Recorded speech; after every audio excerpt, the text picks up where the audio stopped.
Olá, irmãos e irmãs. Esta semana cabe-me a mim a realização do vídeo da autossuficiência da nossa aula. A pedido do Bispado, vou então falar um pouco sobre algumas situações de emergência e acidentes domésticos que podem acontecer, especialmente com crianças. Uma vez que estamos em quarentena e é provável que estejamos mais tempo em casa e que podem ocorrer algumas destas situações. Eu não vou falar de todas as situações porque o vídeo ficaria extenso. Vou falar de 4 situações que eu considero que serão as que acontecem com mais frequência e que serão aquelas que devemos ter mais cuidado. E depois vou falar um pouco sobre uma caixa de primeiros socorros. Como o que devemos ter, o que deve constar, e os itens mais importantes e o que já não usamos e não devemos ter. Pronto, então, a primeira situação que considero importante falarmos é sobre queimaduras. As queimaduras são algo que podem ocorrer com alguma frequência, tanto em nós adultos como em crianças. Para prevenir, e esta é a palavra que eu vou usar muito durante o vídeo, para prevenirmos as queimaduras devemos ter especial atenção com os aquecedores e com as lareiras em casa. Com crianças que já andam ou gatinham e se estiverem na cozinha quando estamos no momento de preparar as refeições, podemos passar com uma panela e não ver a criança que está perto dos nossos pés e deixar cair. E ter também cuidado com momentos na casa de banho, podem-se queimar com água, uma vez que a pele dos bebés e das crianças é mais sensível que a nossa. Então, em caso de uma queimadura, devemos passar bastante água corrente, abrir a torneira e deixar correr alguns minutos sobre a região afetada e depois devemos então aplicar uma pomada cicatrizante e eu indicaria o Biafin. Na minha opinião, é das melhores pomadas que devemos aplicar no momento de uma queimadura. No momento de uma queimadura, aquilo que nos pode surgir também, posteriormente em fase de recuperação, são bolhas na região queimada. Essas bolhas não devem ser rebentadas, tal como as outras bolhas que possam acontecer quando calçamos sapatos mais apertados. Nunca nenhuma bolha se deve rebentar, porque essas bolhas, com o tempo, o organismo irá reabsorver esse líquido. Se rebentarmos essas bolhas, o que vai acontecer é que estamos a promover uma porta de entrada de micro-organismos para o nosso organismo, que também não é algo que seja benéfico para nós. Devemos ter em atenção relativamente às queimaduras se realmente for uma área bastante extensa, mais do que um bocado da mão, um dedo ou coisas menores, se for uma área muito extensa, superior à palma da nossa mão, por exemplo, e se essa queimadura não tiver dor, porque não ter dor significa que foram camadas mais internas da pele que foram afetadas. E é necessário então ir ao hospital e chamar o serviço de urgência. Outra situação que eu gostaria de falar e que considero importante são os cortes ou ferimentos que podem acontecer. Estes são comuns tanto em crianças como em adultos. Muitas vezes acontece-nos mais em adultos, mas nas crianças pode acontecer se não tivermos em atenção o local onde são guardados os elementos cortoperfurantes da nossa casa. Isto refere-me a facas, x-atos, limas, coisas que sejam pontiagudas e que realmente possam causar uma ferida ou um corte. Para isso, devemos prevenir e colocar todos estes materiais num local de difícil acesso à criança, onde ela não consiga chegar e que seja difícil para ela, e assim promovemos que todas estas coisas estejam em segurança. A segunda parte é vermos e analisarmos os brinquedos das crianças, porque alguns deles podem ter partes mais aguçadas que podem causar um ferimento, uma vez que, como já referi, a pele das crianças é mais sensível do que a nossa. Quando acontece um corte, ou um ferimento, aquilo que devemos fazer é lavar a zona abundantemente com água ou com soro fisiológico. Isto se acontecer quando estivermos numa rua ou em algum outro local. Devemos lavar a zona com água ou soro fisiológico de forma abundante e fazer a estancagem de hemorragia. Algo muito importante que devemos saber sobre hemorragias é que o nosso coração, para bombear o sangue para o nosso corpo, ele faz isso com uma determinada pressão. E é com muita pressão, não é? Porque o sangue tem que partir do nosso coração até à ponta dos nossos pés. Aquilo que precisamos de fazer em caso de um corte é exercer uma pressão superior, ou seja, é mesmo com pressão, que é necessário fazer para estancar essa hemorragia. Fiz aqui um exemplo. Imaginando que esta linha é um corte, aquilo que também podemos colocar são umas tiras de Steri-Strips, que é como nós chamamos, não sei o nome de outra forma, e essas tiras vão fazer a unção de cada um dos lados do corte, para casos que parecem que são ligeiramente mais profundos, está bem? Isso são materiais que se compram na farmácia e que podemos ter na nossa caixa de emergência também. Essas tiras de Steri-Strips vão então fazer com que haja a unção dos bordes da ferida, promovendo assim uma mais rápida cicatrização. Posteriormente, a ferida deve ser tapada com algum material, por exemplo, basta uma compressa a tapar essa ferida com um adesivo à volta. Temos que ter especial atenção aos pensos, porque alguns deles podem não deixar a pele respirar e depois dá aquela sensação e aquele aspecto de pele úmida, uma espécie de borracha, que muitas vezes pode acontecer quando colocamos pensos. Isso não é o que se quer, porque não se quer que um corte cicatrize com umidade. Outra situação que carece de algum cuidado, e que esta se calhar é uma das mais frequentes que acontecem em nossa casa, são as quedas. As quedas acontecem muitas vezes e sobretudo em crianças, uma vez que a cabeça é a parte mais pesada do corpo, não é? E muitas das vezes elas estão ainda na aquisição de equilíbrio e da marcha, o que pode levar a quedas. Qual é que é a importância e qual é que é a atenção que devemos dar às quedas? Quedas da altura do próprio corpo, que é as quedas da infância, naturalmente, não são de especial atenção, exceto o ambiente em que elas ocorrem.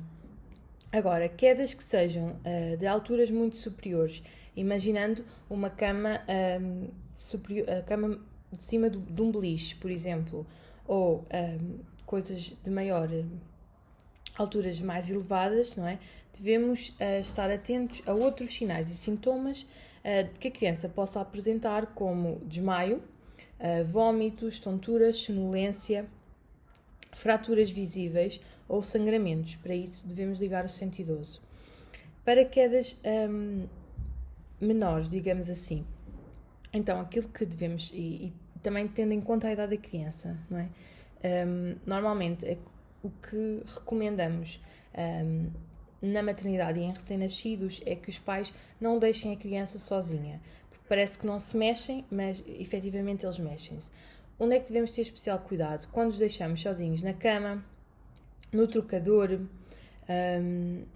nas cadeiras, automóveis ou etc., sem estarem presos com as fitas. Todas essas situações devem ser evitadas. E embora que a cama dos pais pareça uma cama muito grande e que o bebê não irá conseguir cair daquela cama, efetivamente, se o bebê começa a mexer-se e a abanar as pernas, pode fazer um movimento e vai escorregando. E se a cabeça ficar numa posição de mais fácil queda, mais rapidamente o bebê irá cair, porque, como eu expliquei, a cabeça pesa mais. Para isso, devemos então ter em atenção não deixar as crianças sozinhas em camas, sofás, trocadores, etc., locais onde elas possam realmente cair. Em casos de queda, aquilo que devemos perceber é se há ou não, se há esfoliação, se há arranhões, se há perda de sangue, como é que está a pele. E realmente, uma das coisas que devemos fazer é, se não há hemorragia, não é? Se não está a sangrar, é provável que se vá formar um galinho, não é? E com um galo, aquilo que a gente faz é simplesmente uma aplicação de gelo. É então importante a aplicação de gelo a quando de uma queda, né? Para os famosos galos, mas atenção, temos que ter muita atenção com o gelo, porque o gelo em excesso e desprotegido pode também causar uma queimadura. Então, quanto tempo deve permanecer o gelo? Devemos permanecer com o gelo 10 minutos. E protegido, pode ser protegido, por exemplo, com uma fronha de uma almofada. Tá bem? Enrolamos um pedaço de gelo numa fronha de almofada e fica protegido. colocamos 10 minutos sobre a situação, a região que foi mais exposta à queda, imaginamos o joelho ou qualquer outra dessas situações, colocar 10 minutos, descansar 15 minutos sem gelo e voltar a aplicar outros 10 minutos, sempre protegido. Para os ocasionais arranhões ou pequenas lesões que possam acontecer, fazemos exatamente como qualquer uma das outras feridas, é lavar com soro fisiológico ou água corrente e depois aplicar uma pomada cicatrizante, tipo um Biafina ou um Bepantene. Uma situação que também ocorre com alguma frequência são os engasgamentos em crianças ou recém-nascidos. O que devemos ter em atenção? Para as crianças e sobretudo para os recém-nascidos, eles têm muita dificuldade em coordenar os reflexos de deglutição com a respiração e por isso têm maior probabilidade de se engasgarem. É muito importante que os pais e os familiares saibam realizar a manobra de desengasgamento, uma vez que períodos prolongados do bebê engasgado pode levar então à asfixia. Algo que não devemos fazer é soprar a cara do bebê. Isso não é de todo aconselhável. Muitas pessoas fazem isso, não é aconselhável e nem sequer tem qualquer fundamento científico. Antes, pelo contrário, né? Se o bebê não consegue respirar porque está engasgado, do que adianta estarmos a soprar. O que é que devemos fazer? Então, isto não é para ser ridículo, é mesmo porque não tenho outro material em casa para poder demonstrar. Então, imaginando que este é um bebê, esta almofada é um bebê, colocamos a nossa mão em forma de C na cara do bebê, voltamos o bebê para baixo e apoiamos no nosso braço e com palmadas secas fazemos este movimento. Mas é umas palmadas com força, com alguma força, e o objetivo é empurrarmos e desobstruirmos a criança. Algo que também pode resultar é se realizarmos algum estímulo doloroso. A partir do momento que a criança, e é um reflexo que a criança tem, a partir do momento que a criança chora, está desengasgada e podemos então respirar fundo e ficar aliviados. Uma vez que já falámos das principais causas de acidentes e como podemos solucioná-los na nossa casa, vou falar agora um pouco da caixa de primeiros socorros e de o que devemos ter na nossa caixa de primeiros socorros. Friso também que é de importância termos uma caixa de primeiros socorros na nossa casa, outra no nosso carro para acidentes que possam acontecer na rua ou na via pública e, se fizer sentido, dependendo do sítio, uma caixa de primeiros socorros no nosso emprego. Então, mas o que devemos ter afinal na nossa caixa de primeiros socorros? Em primeiro lugar, pensos de diversos tamanhos. Pensos rápidos de diversos tamanhos, uns maiores, uns mais pequenos. O básico, não é? Vários pensos de vários tamanhos. Outra coisa que devemos ter, adesivo. Pode ser pode ser um maior, pode ser um que é à prova d'água. Para que é que serve o adesivo? O adesivo serve para prendermos, por exemplo, eu falei há pouco, podemos fazer um penso onde só colocamos compressas e selamos o penso com adesivo por cima. Está bem? O adesivo pode servir para isso, pode servir para ajudar-nos a fazer uma pressão maior, para fazermos então o estancamento de uma ferida. O que é que podemos ter mais? Uma tesoura e uma pinça. Não tenho pinça, só tenho tesoura. A pinça é importante para quê? Por exemplo, para picadas de abelhas ou coisas que precisamos de remover de uma ferida. Convém que sejam uma tesoura e uma pinça que sejam usadas só para isto. Não é a pinça que depois usamos para fazer as sobrancelhas. É uma pinça só para isto que deve ser lavada e deve ser desinfetada a cada vez que for utilizada. Mais coisas. Compressas. Estas são esterilizadas. Também devemos ter esterilizadas e limpas. Só tenho esterilizadas. Pronto. Estas são pequenas. Devemos ter também de vários tamanhos. Só tenho este tamanho. Podemos ter umas menores. Estas são pequeninas. São as de 20. Podemos ter umas maiorzinhas para feridas maiores. Pronto, eu só tenho estas. Casa de Ferreira, Espeto de Paulo. Devemos ter também soro fisiológico. Tenho este, mas o ideal era o unidoses, aquele que vem em doses individuais, os pequeninos, porque evitamos o desperdício e se tivermos um frasco destes de soro demasiado tempo aberto, acaba por perder um pouco das suas propriedades e deixa de ser benéfico para a utilização. Então, termos soro deste ou unidoses. Se calhar se for para um kit num carro faz mais sentido unidoses, que se presume que vamos usar menos vezes. Se calhar em casa um destes em última análise. Ligaduras, estas são elásticas, podem ter elásticas e não elásticas. Também o adesivo da bocado também serve para atarmos as ligaduras ou para fazermos uma hemostase com ligaduras para que possa ficar mais suspenso. Solução desinfetante betadine. Betadine pode ser este, pode ser unidoses, é um pouco mais caro, mas lá está, se não está... são coisas que nós não usamos muitas vezes e se deixarem aberto acaba por perder a validade e perde também as propriedades. O que é que fazemos quando vamos usar o betadine entre uma e outra utilização? Usámos betadine há 3 meses atrás, vamos usar agora betadine? Vamos, né? Porque não temos outro. Devemos desperdiçar sempre as primeiras gotas que saem do líquido e depois então aplicar. Todo o soro e o betadine devem ser aplicados diretamente nas feridas e só depois então fazemos a limpeza com as compressas. Mais pensos. Estes são uns impermeáveis e são assim quadradinhos mais maiorzinhos. Pensos para as bolhas dos pés. São recortáveis e colocamos na bolha. Termómetro.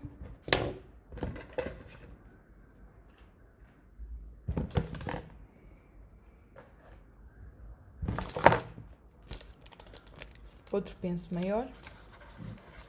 E uma rede para segurar as ligaduras. Está bem? Uma rede tipo elástico. E mais pomadas. Aqui só tenho o Bepantene creme que desinfeta e cicatriza as feridas, mas podemos e devemos ter também o Biafine, o Fenistil para picadas de insetos, especialmente se tivermos crianças, o Fenistil.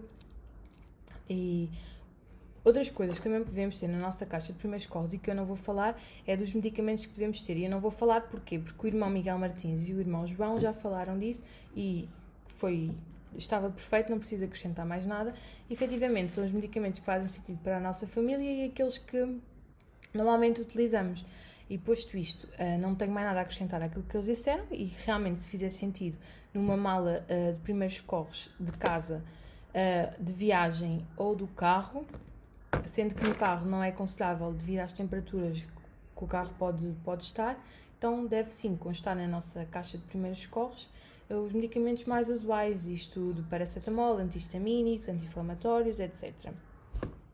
A nossa caixa de primeiros socorros deve ser simples, deve conter aqueles itens ou outros que façam sentido para vocês e deve ser de fácil acesso para todos os membros da família, exceto crianças, e deve ser simples no modo de utilizar, de abrir, de guardar, etc. Deve ser protegida da luz solar e de temperaturas altas e devemos assegurar que pelo menos vários membros da família sabem o que tem lá dentro, se está tudo dentro da validade, que também é um fator importante, e se sabemos o que utilizar e onde utilizar, especialmente nas crianças ou alguma criança que seja maior, saiba o que utilizar num irmão mais pequeno ou nos pais em caso de acidente, se não houver outro tipo de socorro. Este foi o vídeo da autossuficiência desta semana. Espero que tenha sido útil para vocês, tenha feito sentido. Estou à inteira disposição de todos os membros para colocarem dúvidas. O vídeo precisava de ser muito curto, eu não pude alongar-me muito, por isso estou à disposição para esclarecer algumas dúvidas ou perguntas que possam ter relativamente a materiais, relativamente a técnicas, a formas de fazer e tudo o que precisarem. Espero que tenham uma boa semana e que possam aproveitá-la da melhor maneira.